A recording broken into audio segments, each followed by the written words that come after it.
guys, welcome back if you're returning, and welcome if this is your first time stopping by. Today I'm bringing you my recipe for puff puff, which I call Nigerian donuts. I don't make this all the time, so when I do, it is a treat. Let's get started. I'm using 3 cups of unbleached all-purpose flour, a 1/4 teaspoon of salt, 1 teaspoon of ground nutmeg. I'm going to be using a 1/2 cup of granulated sugar. You can use more if you want it sweeter. And then I'm going to use 2.5 teaspoons of active dry yeast. I use enough yeast for me to have the jar, but if you just have the sachets, then use 1 sachet. That's 2.25 teaspoons, but that's fine. So now on to my water. I'm going to proof my yeast. If you don't want to proof it, you can just add it straight to your mix there. To proof it, I'm going to use a 1/2 teaspoon of sugar, which I have in that water. I like the water to be about 105 to 110 degrees Fahrenheit. I'm going to add the yeast, mix it in, cover it, and let it stand for 10 minutes, and we'll see if it's working. I mixed my flour and other dry ingredients together, and now I'm going to add my yeast. As you see that foam on top, that means that your yeast is working. For my mixing water, I like it to be at about 110 to 120 degrees. So I'm just going to show you how to test this if you don't have a thermometer. I usually mix 1.25 cup of cold water and 1 cup of hot water. And if you can stick your finger in and leave it in there with a little bit of a sting, then you are good to go. So I'm going to go ahead and start adding that to my mix there. I'm going to slowly add the water and mix it really, really well. I'll start off with my spoon, but I'll end up using my hands because I just want to make sure that all the lumps are mixed away.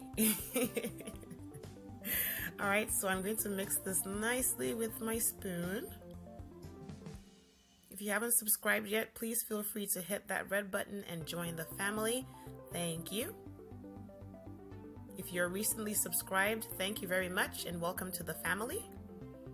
Alright, I'm going to add the rest of my water, and like I said, we are going to get those hands ready and mix this batter till it's beautiful and smooth. As you can see there, that is the consistency that you are looking for.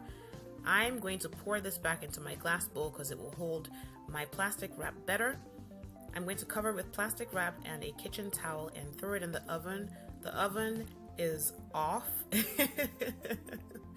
Alright, and we're gonna get ready to start frying. I'm just going to mix this down gently.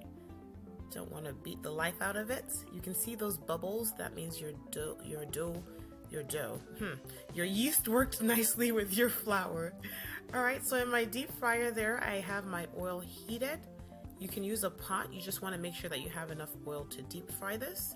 I am not afraid to use my hands in the kitchen, so I'm going to be dropping these into the oil with my hands. Alright, now watch that puff float up to the top of your oil. That means that the oil is hot enough, about 340 to 350 degrees Fahrenheit. Alright, so I'm just going to fill up my fryer. I'm not going to overly crowd it. I'm just going to fill it up until I have no more room to drop any more puffs. And then I'm going to make sure that I mix this, flip them, because these things right here think they're gymnasts and they like to just flip back onto the side that is already brown. But guess what? You are in control here, so do the flipping.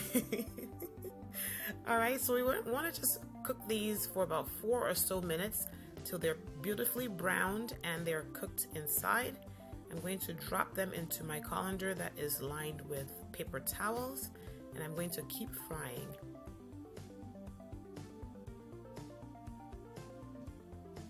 There we go. And there are our beautiful puffs all done. Sometimes I like to glaze them just for variety. And so give this a shot, guys. Let me know what you think. Let me know how it turns out. And I will see you next week.